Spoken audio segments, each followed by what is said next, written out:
Hey everybody, it's Nick with Adventure 406. Today we're going to do a tutorial. I'm going to show you guys how to build a spring strut compressor. Let's get into it.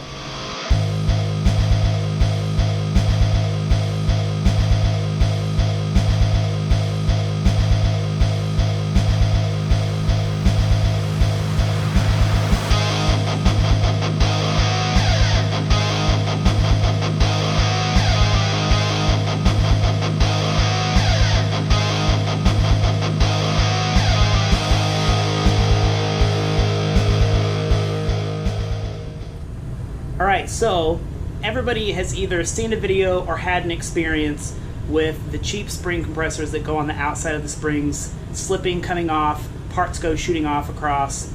Super dangerous. So today, what I'm going to show you how to do is take a pile of steel like this and turn it into a spring strut compressor. You can bolt it onto a wall, any hard surface, and use it to safely compress your strings and change out the shocks that are in your coilover type springs. Altogether, I'm in this whole project less than $80, which is very reasonable.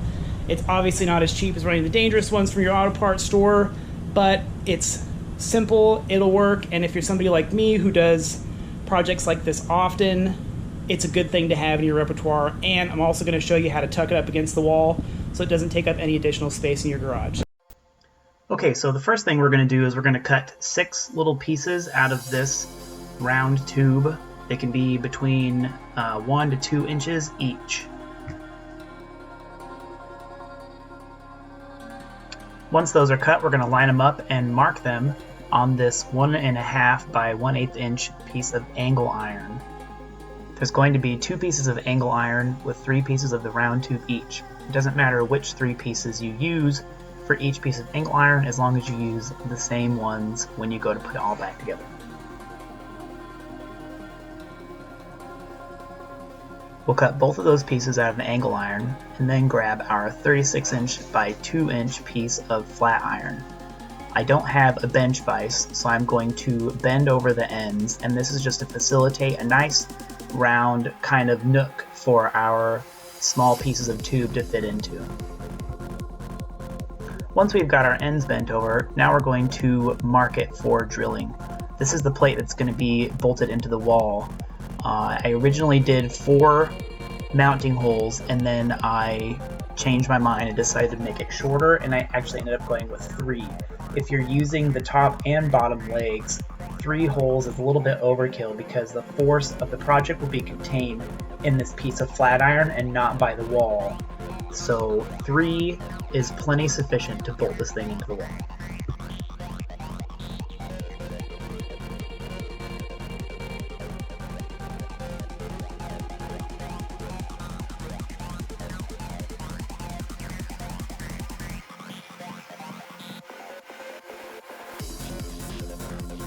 Okay, now we're going to clean off the mill scale and rust of all the places that we're going to do some welding.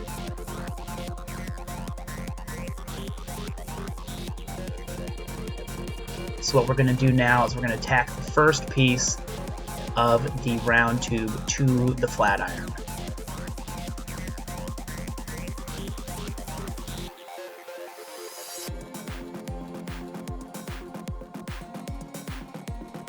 If it looks good, then let's send it, baby.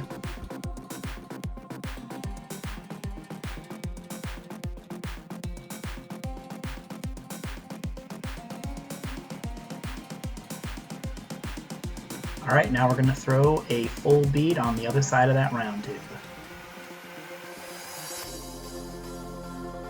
Then rinse and repeat for the other side of that flat iron.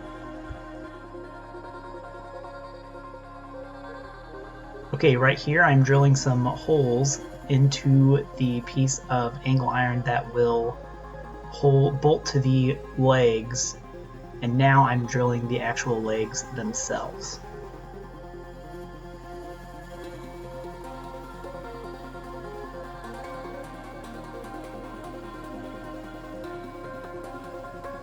Now I'm going to line up the angle iron with the 2 extra pieces of round tube, and then I'm going to slide a big bolt through them and cinch that bolt down just not even finger tight.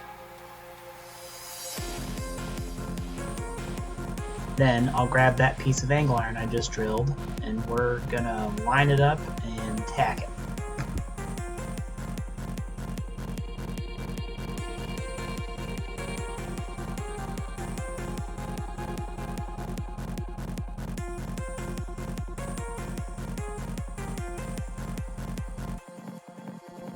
After I get this guy unbolted, I'm going to shave down the ends of that round tube so that it doesn't bind up and the swivel action is nice and smooth. Once I've got that done, then I'm going to burn this baby in together.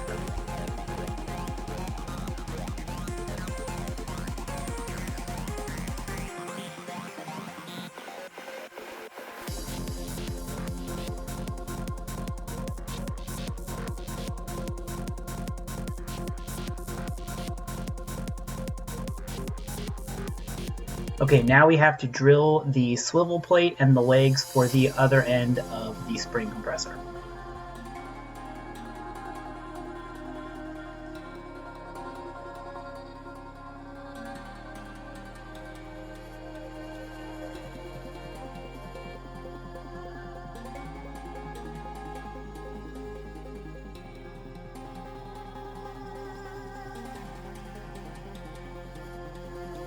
Okay, we're going to bolt the two top legs together only. Then we're going to come down here and pick a place. We're going to drill through both legs at the same place. This is going to be the catch.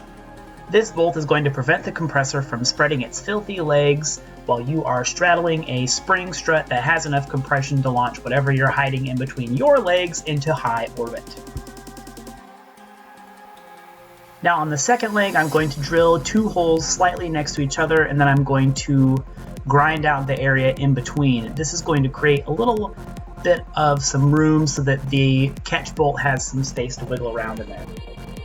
And of course now we tack and burn the swivel plate for the top legs.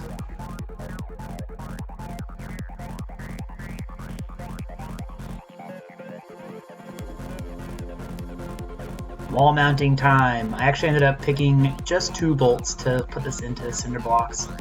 I don't think it really matters too much whether or not it's completely plumb, but it couldn't hurt. So I'm going to mark the wall, I'm going to drill it out with a masonry drill bit, I'm going to put some red head concrete anchors in there, and then I'm going to bolt this thing straight into the wall.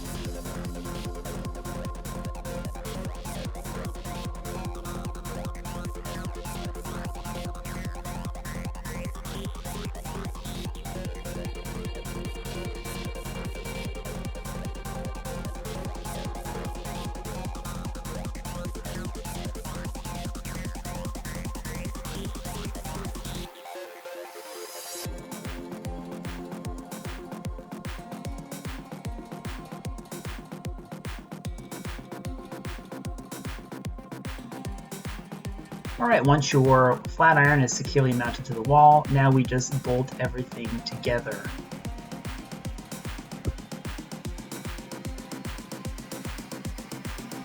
And to test it out and see if this whole debacle was worth it.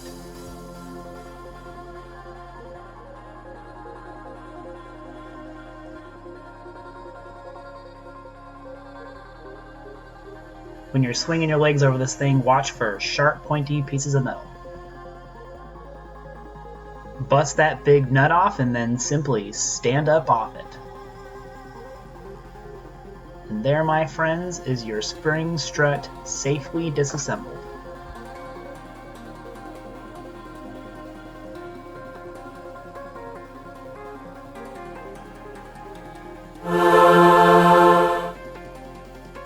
Okay, here's the extra credit part.